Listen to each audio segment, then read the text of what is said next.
Well, good morning. 6:44 as our world slowly begins to return to a new normal. We still have to be careful about the coronavirus. As health and wellness reporter Sonia Azad explains, if you understand how it spreads, you can take the right steps to prevent it. Prevent yourself from getting sick or getting someone else sick.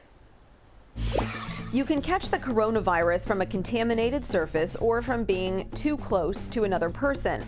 But public health experts worry about one more than the other. Person-to-person contact spreads the virus more easily, and it's harder to prevent. Both of these risks start at the same place, inside the nose of an infected person. The virus tricks the human body into making new copies of itself, and those copies catch a ride out in tiny particles in the breath. Just calmly breathing or talking, this person emits particles that can carry the virus. You've seen these if you've ever breathed onto a cold window. If we zoom in on the kind of droplet that can come out of this person's mouth, you'd find a bunch of copies of the virus floating inside. The amount of viral particles in droplets is called the viral load. The more virus that gets into your body, the more likely it is to infect you.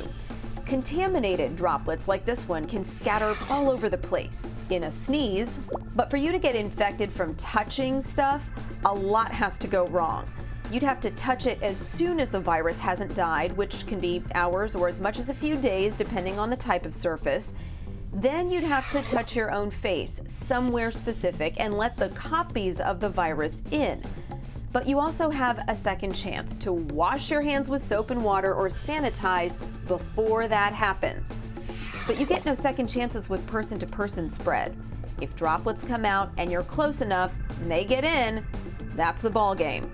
Most health experts think you should give people at least 6 feet of distance. More is better because sneezes and coughs can shoot droplets much farther than that.